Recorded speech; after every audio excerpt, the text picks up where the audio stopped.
Real incident आपके सामने लाए जाते हैं वो कहीं ना कहीं आप में से ही कुछ लोग होते हैं जो कहीं ना कहीं बहुत परेशान रहे हैं और आज की जनरेशन को या आम लोगों को ये चीज़ बताना चाहते हैं कि ये जो काली क्रिया, काला जादू और अलग अलग जो ये पैरानॉर्मल एंटिटीज़ होती है किस तरीके से लोगों को परेशान करती है। आज का जो रियल इंसिडेंट है वो हमें वर्षा ने शेयर किया है, जो उड़ीसा की रहने वाली हैं, लेकिन 2019 में उनकी शादी के बाद उनकी ज़िंदगी में जो तख्ता पलट हुआ उसको देखने के बाद आपको बहुत कुछ सीखने को मिलने वाला है। तो मेरी सबसे पहली रिक्वेस्ट होगी कि इसे आखिरी तक देखिएगा। वर्षा, जिनका जन्म उड़ीसा में हुआ, उड़ीसा के एक गांव में, परवरिश बहुत अच्छी रही, स्कूलिंग, पढ़ाई सब कुछ बहुत अच्छा था। वर्षा की फैमिली में सिर्फ 3 लोग थे, उनके मम्मी पापा और वो। 2019 में वर्षा के मम्मी पापा ने एक डिसीज़न लिया कि अब उनकी शादी करवा देनी चाहिए। एक लड़का देखा गया और दोनों ने आपसी सहमति रखी कि वो एक दूसरे को पसंद करते हैं। अरेंज मैरिज थी। 2019 में उड़ीसा में ही इन दोनों की शादी करवा दी गई। लड़का जो था वो एक फैक्ट्री में काम किया करता था और लड़के के मम्मी पापा काफ़ी कम उम्र में गुजर गए थे, तो लड़के की परवरिश उनकी आंटी ने और अंकल ने की थी, मतलब चाचा चाची ने। वक्त गुजरा और इन दोनों की शादी 2019 में बहुत ही धूमधाम से हो गई। आगे चलने के बाद लड़का जो है एक डिसीज़न लेता है कि वो अपने चाचा चाची से अलग रह के वर्षा के साथ अपनी एक नई दुनिया बसाने वाला है। उड़ीसा के ही एक गाँव में उन्होंने एक घर लिया। वो जो घर लिया था वो कुछ टाइम पहले ही बन के तैयार हुआ था, हालांकि घर जो था वो रेंट पे लिया था। 2019 में जब इन्होंने उस घर में शिफ्ट किया तो इन्हें एडजस्ट होने में थोड़ा टाइम लगने वाला था और वर्षा और उनके जो हस्बैंड थे वो इस चीज़ को बहुत अच्छे से समझते थे। वक्त लगा, जब ये एडजस्ट होने की कोशिश कर रहे थे तो हस्बैंड जो थे वो तो अपने काम पे चले जाया करते थे और पीछे रह जाती थी वर्षा। वर्षा उस घर में बहुत ही बंदी बंदी सी फील करती थी। उन्हें ऐसा लगता था जैसे उनकी सारी आज़ादी, उनका जो भी हक था वो सब कुछ छीन लिया गया। एक ही महीना बीता था जब उस घर के आसपास के लोगों ने वर्षा और उनके हस्बैंड से मेल भाव बढ़ाना शुरू करा। शिफ्ट हुए 1 महीना हुआ था, लोगों ने घर में आना जाना शुरू कर दिया था, लेकिन सबसे जो अजीब चीज़ थी वो ये थी जो वर्षा ने ऑब्जर्व की और उन्होंने मुझे बताया कि अक्षय भाई, जब भी कोई घर में आता था वो बात करते करते पूरे घर को अजीब तरीके से देखने लगता, जैसे उस घर में कोई ना कोई दिक्कत है। वर्षा उस घर में रहती थी और लोगों के अजीब एक्सप्रेशन वो देखती थी और वैसे ही वो डरी डरी उस घर में रहती थी। वक्त बीतता गया, थोड़ा थोड़ा समय टलता गया, चीज़ें आगे बढ़ती गई, लेकिन इन चीज़ों के बीच में वर्षा थोड़ा सा टॉर्चर होने लगी। उन्हें ऐसा लगता है जब वो उस घर में अकेली होती थी, जब उनके हस्बैंड काम पर चले जाते थे, तो वर्षा को ऐसा लगता था कि घर में कोई ब्लैक शैडो है, कोई एक अजीब सी एंटिटी जो उनके आगे पीछे घूम रही है। वर्षा की तबीयत खराब होने लगी और कोई भी रीज़न समझ नहीं आ रहा था। 1 महीना ही पहले वो शिफ्ट हुए थे जब वर्षा की तबीयत बहुत ज़्यादा खराब रहने लगी। उस घर का माहौल अजीब तरीके से बिगड़ने लगा। जब वर्षा के हस्बैंड घर में आ जाते थे तब चीज़ें नॉर्मल हो जाती थी, लेकिन जब वो हस्बैंड चले जाते थे तो वर्षा जब आराम कर रही होती थी तो उन्हें ऐसा लगता था जैसे किचन में से बर्तन अपने आप गिर रहे हैं, वाटर टैप अपने आप ऑन हो जाते हैं। ऐसा लगता था जैसे घर के गेट को कोई नॉक कर रहा है। जब वर्षा वहाँ जाके देखती थी तो वहाँ पर कोई भी नहीं होता था। जब गेट को खोलती थी तो वो देखती थी कि पड़ोसी अब भी कहीं ना कोई खड़ा होकर उस घर को घूर रहा है। एक दिन क्या हुआ, वर्षा से कोई आसपास की महिला मिलने आई थी और वर्षा ने उनसे साफ साफ पूछ लिया कि जो कोई भी आता है इस घर को अजीब तरीके से देखता है, बाहर से भी लोग गुजरते तो इस घर को अजीब तरीके से देखते हैं, इस घर में ऐसा है क्या? तो वो जो आई थी, जो फीमेल आई थी, जो महिला आई थी, उन्होंने सामने से सारी चीज़ें रख दी कि बेटा, जब ये कॉलोनी भी नहीं बसी थी, यहाँ पर इस वाले एरिया में जिस घर में तुम रह रहे हो, यहाँ पर शमशान से जुड़ी एक भूमि थी और यहाँ पर बहुत सारी लाशों को जलाया जाता था उस टाइम पे।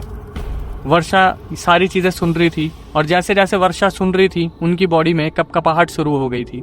सामने बैठी जो आंटी थी उन्होंने वर्षा को बताया कि बेटा, ये जो घर है ना, ये शुरू से ही अजीब सी ज़मीन रही है। मतलब पहले भी यहाँ पर काफ़ी लोगों ने घर बनाने की कोशिश की, लेकिन घर बन नहीं पाए थे, और जब ज़बरदस्ती घर बना दिया तो अब ऐसा लग रहा है जैसे ये घर आगे पीछे बिना बहुत सारी चीज़ों को इम्पैक्ट दे रहा है। कुछ ना हमारे साथ भी ऊट पटांग की चीज़ें हो रही है। उन आंटी ने बताया कि उनके हस्बैंड से नहीं बनती, मोहल्ले में कुछ ना कुछ परेशानियाँ रहती हैं, कोई ना कोई आए दिन आपस में लड़ता रहता है। ये तब नहीं था जब तक ये घर नहीं बना था। तो वो जो आंटी थी वो वर्षा से पूछती कि बेटा, तुम्हारे साथ कोई दिक्कत हो रही है तो तुम बताओ। तो वर्षा ने बताया कि मुझे ना ऐसा लगता है जैसे कोई मेरा पीछा कर रहा है।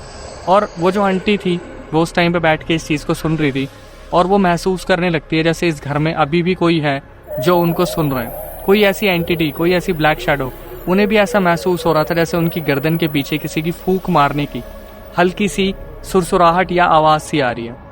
वो आंटी बिल्कुल भी टाइम वेस्ट नहीं करती और उन्हें बोलती है कि मेरे को लगता है कि तुम्हें किसी पंडित पुजारी को ये घर दिखा लेना चाहिए। और वो जो आंटी जी थी वहाँ से उठ के चली जाती है, जो महिला थी। वर्षा इस चीज़ के बारे में सोच ही रही थी, तभी अचानक से 2-3 बर्तन रसोई से गिरते हैं और वो समझ जाती है कि यहाँ पर कोई तो एंटिटी है जो अपने आप को शो करने की कोशिश कर रही है।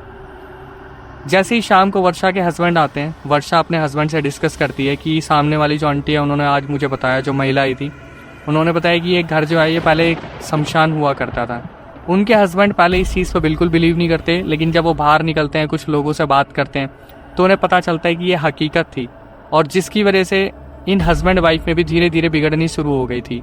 हस्बैंड अपने कॉन्टैक्ट्स निकालते हैं, जो आसपास के लोग थे उनसे बातचीत करते हैं और वो एक पुजारी को बुलाते हैं।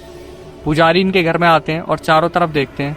जब वो कुछ मंत्र चैंट करना शुरू करते हैं तो थोड़ी देर में बता देते हैं कि इस घर में कोई ना कोई नेगेटिविटी है, जिसकी वजह से पूरे मोहल्ले में कोई ना कोई दिक्कत चल रही है। तो वो जो हस्बैंड और वर्षा थे वो उनसे पूछते हैं कि पुजारी जी इस चीज़ का क्या सोल्यूशन है। तो सबसे पहले वो पूछते हैं पुजारी जो थे कि आपने जब ये घर लिया था क्या इसका भूमि पूजन करवाया था। और वर्षा की ये बातें सारी ऊपर से निकल रही थी, क्योंकि जहाँ से वो बिलोंग करती है वहाँ भूमि पूजन ये सब कुछ नहीं हुआ करता था। तो वर्षा सारी चीज़ें सुन रही थी और उस दिन उन्हें पता चला कि जब कोई ज़मीन ली जाती है या रेंट पे भी ली जाती है तो घर की शुद्धिकरण होती है। तो उनके हस्बैंड ने बताया कि नहीं, हमने कोई शुद्धिकरण नहीं कराया, कोई भूमि पूजन नहीं कराया। तो जो पुजारी जी थे उन्होंने बहुत ही समझदारी से उन्हें एक जवाब दिया कि सबसे पहले आप इसका भूमि पूजन करवाओ, इस घर में यज्ञ करवाओ। ये शमशान की भूमि थी, तो हो सकता है कि नेगेटिव इम्पैक्ट कहीं ना कहीं से पड़ रहा हो। पुजारी जी के बोलने पे ये लोग अपने घर में यज्ञ करवाते हैं, पूजा करवाते हैं। कुछ टाइम के लिए चीज़ें बहुत ज़्यादा शांत हो जाती हैं, लेकिन इसी ड्यूरेशन में जो वर्षा थी वो प्रेग्नेंट हो जाती हैं और 2019 में पहले साल उनका पहला मिसकैरेज होता है। वो बहुत ज़्यादा डिप्रेस रहने लगी थी और जब तक वो पूजा पाठ का अच्छा प्रभाव था, सारी चीज़ें उस घर में अच्छी थी, लेकिन फिर दोबारा उनके साथ अजीबोगरीब घटनाएं शुरू हो जाती हैं। हालांकि मिसकैरेज होने की वजह से हस्बैंड वाइफ दोनों ही बहुत ज़्यादा टेंशन में रहते थे, तो वो आपस में इतना ज़्यादा बात नहीं करते थे। लेकिन जैसे बोलते हैं ना कि 2020 उनके लिए फिर दोबारा एक अच्छी किस्मत लेके आया और वर्षा ने फिर दोबारा कंसीव किया। लेकिन 2020 में फिर दोबारा एक और मिसकैरेज। लेकिन कोई भी ऐसी चीज़ समझ नहीं आ रही थी जिसकी वजह से क्या हो रहा है, कैसे हो रहा है, कोई भी हल का पता चले। लेकिन जब इन्होंने इस बारे में और रिसर्च की तो इनकी मुलाकात कुछ लोगों से हुई और उन्होंने इनको ऐसी ऐसी चीज़ें बताई जिसको सुनने के बाद इनकी रातों की नींद उड़ गई। हुआ क्या, जब 2 साल में 2 मिसकैरेज हो गए थे तो जो बाहर लोग घूमते थे वो अजीब तरीके से वर्षा को बद्दुआएं देने लगे और उसके हस्बैंड को बोलते कि तूने किससे शादी कर ली, जब से इस घर में आई है पूरा मोहल्ला परेशान रहता है, तुम दोनों की भी लड़ाइयाँ होती हैं, ये ना ये बाहर निकलती ना किसी से बात करती, कैसी मनूस सी लड़की है, इसके आने से देखो कितना सब कुछ बुरा हो रहा है।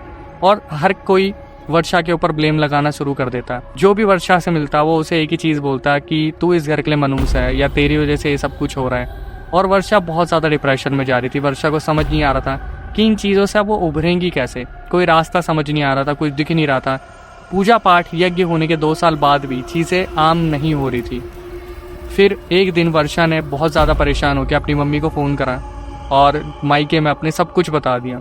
उनकी मम्मी ने क्या करा, उधर से बोला कि एक काम करो, कुछ टाइम के लिए तुम मायके में आ जाओ, और उनके हस्बैंड को भी बोल दिया कि आप भी मायके में आ जाओ, थोड़ा बाहर निकलो माहौल से तो थोड़ा सा ठीक हो जाएगा, मूड वूड ठीक हो जाएगा। तो मम्मी जी के समझाने पे वर्षा अपने घर जाती है मायके में, और वहाँ पर उनकी मम्मी जो है किसी एक जानने वाले इंसान को लेके आती है जिसको शायद कोई सिद्धि थी, और वो देखते ही बता देते कि तुम जिस घर से आए हो उस घर में कोई साया भटक रहा है जिसकी वजह से तुम आगे नहीं बढ़ पा रहे हो और तुम्हारे बच्चे नहीं हो पा रहे। तो वो जो सिद्धि पुरुष इंसान थे उनसे मम्मी जी ने पूछा तो इस चीज़ का क्या सॉल्यूशन है, क्या करना सही रहेगा, कैसे जो है हम अपनी बच्ची को ठीक करवा सकते हैं, कुछ हो सकता है। तो वो जो सिद्धि पुरुष इंसान थे उन्होंने सीधा बोल दिया कि देखो आपके लिए सबसे अच्छा जो है वो यही रहेगा कि आप उस घर को छोड़ दो और कहीं और शिफ्ट हो जाओ, क्योंकि वो ज़मीन, वो जो भूमि है वो ठीक नहीं है, उस पर पहले शमशान हुआ करता था। ये सुनने के बाद जो हस्बैंड थे वो काफ़ी ज़्यादा डिप्रेशन में आ गए थे, क्योंकि उन्होंने ऑलरेडी अपनी सारी सेविंग्स उस घर में लगा दी थी, शादी का सारा पैसा लगा दिया था। बस जो एक औरत थी जो सहानुभूति देने आती थी वो थी वो आंटी जो लड़के को पाल रही थी शुरू से। कुछ टाइम बाद उन आंटी के साथ भी ठीक नहीं हुआ, उनके जो हस्बैंड थे वो उन्हें छोड़ के चले गए और वो जो आंटी थी वो अकेली रहने लगी। और जो लड़का था वर्षा का हस्बैंड, उनकी करीबियाँ आंटी से बढ़ने लगी क्योंकि वही उनके पास जाते थे। तो वर्षा के हस्बैंड के लिए वो जो आंटी थी माँ समान थी और वही उनका ख्याल रखते थे। अब हुआ क्या, वो जो आंटी थी वही वर्षा से मिलने आती थी। बार बार वर्षा से मिलने के बाद उन्हें पता चलता है कि वर्षा जो है बहुत बीमार चल रही है और बहुत सारी सिचुएशन जो है वो बिगड़ चुकी है। तो वो जो आंटी थी वो हमेशा यही सोचती थी कि वर्षा का सब कुछ ठीक हो जाए, क्योंकि जो हस्बैंड थे उन्होंने भी माँ बाप को खो दिया था काफ़ी कम उम्र में, और वर्षा के साथ जो हो रहा था वो भी ठीक नहीं था। वो जो सिद्धि पुरुष इंसान थे उनके बोलने पर इन्होंने वो जो शमशान वाला घर था उसे छोड़ दिया और ये किसी दूसरे घर में आ गए। उस दूसरे घर में आने के बाद चीज़ें थोड़ी बेहतर हुई, थोड़ा ठीक होने लगी। लेकिन इस दौरान क्या हुआ, वर्षा के जो हस्बैंड थे उनको बहुत ज़्यादा लॉस हो रहा था, बहुत सारे पैसे उनके लग चुके थे, हॉस्पिटल में भी बहुत सारे पैसे लग गए थे। तो उन्होंने क्या करा, वर्षा की ज्वेलरी रखवा कर उन्होंने दूसरा घर लिया, और दूसरा घर जब ले लिया उसके बाद वर्षा को वहाँ पर वो लेके गए और सारा सामान शिफ्ट करा, सब कुछ ठीक से रखा। कुछ टाइम तक सारी चीज़ें ठीक रही। घर को छोड़ने के बाद जो है धीरे धीरे चीज़ें ठीक हो रही थी। बस ख्याल रखने के लिए 2 ही जने आते थे, एक वो आंटी थी और एक जो थी इनकी खुद की मम्मी जी थी।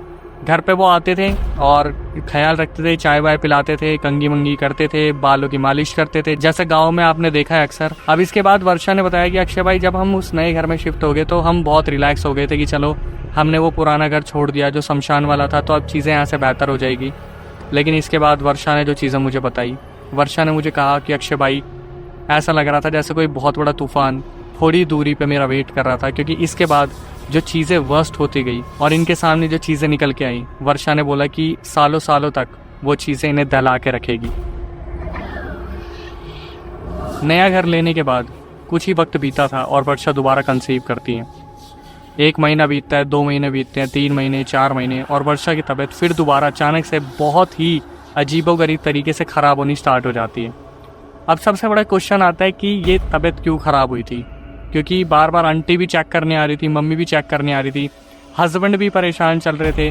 कंसीव का टाइम था, 2 मिसकैरेज ऑलरेडी हो चुके थे और तीसरा जो था ये एक अटैम्प्ट था, और जो फैमिली मेम्बर्स थे वो इसको बर्बाद इस तरीके से नहीं होने देना चाहते थे जैसे 2 बच्चे पहले हो चुके थे। धीरे धीरे सिचुएशन वर्स्ट होती है और वर्षा की तबीयत बहुत ज़्यादा ख़राब रहने लगती है।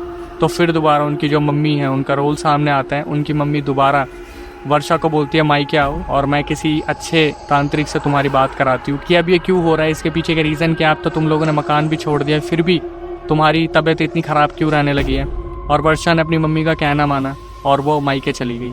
मायके जाने के बाद वहाँ पे जो गांव में सबसे ज़्यादा सिद्धि वाले जो बाबा थे उनके पास गए, तो उन बाबा ने सिर्फ दूर से देख के ही बता दिया कि वर्षा के ऊपर किसी ने टोटका किया। और ये सुनने के बाद जैसे इनकी ज़िंदगी बुरी तरीके से उजड़ गई थी, क्योंकि अभी ही उस शमशान वाले घर से ये लोग बाहर निकले थे और इतनी बड़ी खबर इनके सामने आ गई ये टोटके वाली। दोनों माँ बेटी के पैरों तले ज़मीन खिसक गई थी ये सुन के कि किसी ने काला जादू कर दिया।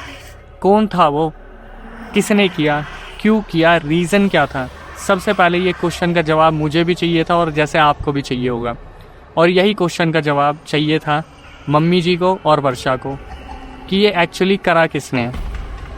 उस टाइम पे तांत्रिक जी ने कुछ नहीं बताया, वो सिर्फ ये बोल रहे थे कि किसी ने बहुत बुरे वाला काला जादू किया है, कोई बहुत बड़ा टोटका किया है। तो तांत्रिक जी ने कहा कि अभी हम वर्षा को ज़्यादा टेंशन नहीं दे सकते, क्योंकि वो एक ऐसी स्टेज पे है जहाँ पर उन्हें बहुत विल पावर की अभी ज़रूरत पड़ेगी आगे।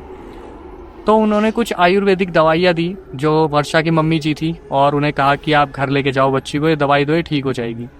ऐसा ही हुआ, दवाई दी गई और कुछ टाइम में 1-2 दिन में वर्षा जो है बिल्कुल ठीक हो गई। वर्षा की तबीयत में थोड़ा सा सुधार आया था, 1-2 महीने ही ऊपर नीचे हुए थे जब 7th मंथ लग गया था, 7वां महीना लग गया था बच्चे को, और घर में यही सोचा जा रहा था कि यार अब कोई ऊंच नीच ना हो जाए। 7वां महीना लगने के बाद धीरे धीरे वर्षा की तबीयत फिर दोबारा ख़राब होती है, और इस बार जो मम्मी जी थी वो तांत्रिक के पास वर्षा को लेकर नहीं गई, वो खुद गई और उन्होंने सारी बात की। तो तांत्रिक ने बताया कि एक काम करो, आप ये चावल जो है ये एक बार टच करवा के लिया वर्षा से, मैं देख के बता दूंगा कि कोई ऊंच नीच अगर है तो। जब मम्मी जी घर पे आई और वर्षा से वो चावल टच करवाए और तांत्रिक के पास लेके गई, तो तांत्रिक ने मुंह नीचे करा और अचानक से बोले कि फिर दोबारा टोटका किया गया है। और इस बार जो टोटका था वो 11-11 टोटका नहीं था, वो उस बच्चे को मारने की कोशिश की जा रही है। लेकिन सबसे बड़ा क्वेश्चन कि करवाने वाला कौन है, जो अभी तक हत्थे नहीं चढ़ रहे हैं, कौन जिसकी वजह से इतना सब कुछ हो रहा है, जिसकी वजह से वर्षा इतना ज़्यादा स्ट्रगल कर रही है, जिसकी वजह से इनके घर का सारा पैसा जा रहा है और जिसकी वजह से बच्चे के ऊपर बात आ रही है। फिर दोबारा तांत्रिक ने आयुर्वेदिक दवाइयाँ दी और वो दोबारा वर्षा को खिलाई गई। घर में पूजा पाठ हुआ, 1-2 महीने तक बिल्कुल सब कुछ शांत रहा। फिर दोबारा वर्षा की तबीयत फिर दोबारा उसी तरीके से बिगड़ने लगी। फिर दोबारा मम्मी जी वर्षा को लेकर पहुंची। जब उनका 8वां महीना चल रहा था तो तांत्रिक जी ने बताया कि फिर दोबारा लड़की के ऊपर टोटका हुआ है और बार बार कोशिश की जा रही है कि ये जो पेट में बच्चा है इसे ख़त्म कर दिया जाए। और जो तांत्रिक थे वो यही बोलते हैं कि मैं नहीं पता कर पा रहा, लेकिन मुझे थोड़ा सा टाइम दो, मैं पक्का पता कर लूँगा कि ये कौन करवा रहा है। फिर दोबारा आयुर्वेदिक दवाइयाँ दी गई, वर्षा को घर लाया गया, वर्षा को फिर दोबारा नॉर्मल करा गया। अब वर्षा की डिलीवरी का मेन टाइम आ चुका था और पूरे घर में जो सबसे बड़ी टेंशन थी वो यही थी कि अब अगर कोई ऊंच नीच हो गई, क्योंकि इस टाइम पर वर्षा एक ऐसी सिचुएशन में थी जहां 8वां-9वां महीना लगने वाला था और वर्षा बुरी तरीके से कांपी हुई थी ये सोच के कि उन्हें कुछ भी हो जाए, बच्चे को कुछ ना हो। कुछ ही वक्त हुआ था जब तांत्रिक ने सब कुछ ठीक किया था, अचानक से 8वें-9वें महीने के बीच में अमावस्या की रात आती है और अमावस्या की रात वर्षा को बहुत ज़्यादा भारी पड़ी। उनकी तबीयत बहुत ज़्यादा ख़राब हो गई, बहुत ज़्यादा, इतनी ज़्यादा कि तांत्रिक को खुद उनके घर आना पड़ा। और फिर जब तांत्रिक ने देखा, सर पे हाथ मारा और बोले कि बच्ची के ऊपर चौथी बार फिर दोबारा टोटका हुआ है। लेकिन इस बार तांत्रिक ने अपनी सिद्धि से पता कर लिया था कि ये एक्चुअली टोटका किया किसने था। तो अब जितना मैं हैरान हुआ उतना आप भी हैरान होने वाले हो, क्योंकि ये इंसान जिसने टोटका करा था ये और कोई नहीं था, ये वो आंटी थी जिन्होंने इनके हस्बैंड को पाल पोस के बड़ा करा था। रीज़न क्या था? रीज़न ये था जब उनके हस्बैंड उन्हें छोड़ के चले गए थे तो ये ही उनका ध्यान रखते थे जो इनके हस्बैंड थे। तो इनकी आंटी के दिल में आ गया कि कहीं ना कहीं जो इनके हस्बैंड है वो उससे प्यार करते हैं। उनके दिमाग में इतना सब कुछ चल रहा था तो उन्हें ऐसा लगा कि अगर मैं वर्षा को रास्ते से हटा दूंगी तो ये दोनों एक हो जाएंगे। हालांकि उनके जो हस्बैंड थे उन्हें इस बारे में कोई आइडिया नहीं था, लेकिन जब तांत्रिक ने ये चीज़ बताई तो सबके पैरों तले ज़मीन खिसक गई। सब सोच में पड़ गए कि ये जो आंटी थी ये तो एक आस्तीन का सांप निकली। और फिर वर्षा को एक एक चीज़ बताई गई कि ये 2019 में जब शादी हुई थी तब से ही ये सब कुछ चलता आ रहा है कि उसके बाल कलेक्ट करे गए थे, नाखून, उसके जितने भी गारमेंट्स थे, अंडर गारमेंट्स थे, ये सब कुछ कलेक्ट करा जा रहा था 2019 से। और वो जो आंटी थी उनके रिलेटिव में किसी को ब्लैक मैजिक आता था और बहुत ईविल ब्लैक मैजिक आता था, जिसकी वजह से वर्षा बार बार टारगेट हो रही थी। हालांकि इस बार जो तांत्रिक थे वो पूरी तरीके से रेडी थे कि वो इस बार पूरी तरीके से काट करने वाले हैं, वर्षा के शरीर को हमेशा के लिए इन चीज़ों से मुक्त करने वाले हैं। तांत्रिक ने अपना पूरा जोर लगा दिया और फिर दोबारा ब्लैक मैजिक पूरी तरीके से ख़त्म कर दिया। धीरे धीरे वर्षा और उनके हस्बैंड की आर्थिक स्थिति ठीक होने लगी और उन्होंने 2024 में एक बच्ची को जन्म दिया। वो बच्ची जो इनके घर में लक्ष्मी बन के आई। सबसे पहले वर्षा के हस्बैंड ने क्या करा, कुछ पैसे मम्मी जी से लिए, कुछ पैसे खुद से जोड़े हुए लिए और जो वर्षा के गहने गिरवी रखवाए गए थे वो लेके ये लोग वापस आए। अब ये खबर गई आंटी तक और आंटी जी बिल्कुल जल गई कि इनके पास गहने वापस आ गए और फिर दोबारा वर्षा के ऊपर मारण क्रिया करवाई गई। लेकिन इस बार तांत्रिक जी जो थे वो बिल्कुल रेडी थे और उन्होंने पहले ही वर्षा के ऊपर सारे जो है बंधन कर दिए थे, तो वो मारण क्रिया बिल्कुल भी काम नहीं की गई। लेकिन तांत्रिक जी ने पहले ही बता दिया था कि वो जो आंटी है वो कभी भी आके वर्षा के ऊपर ब्लैक मैजिक कर सकती है, तो वर्षा को हमेशा बचा के रखने की ज़रूरत है। वर्षा और उनकी बच्ची, उनके हस्बैंड, उनकी मम्मी जी, उनके पापा जी सब बहुत सेफ हैं, बिल्कुल सही हैं। और रीज़न एक तांत्रिक जो कि उन्हें सही टाइम पर मिल गए।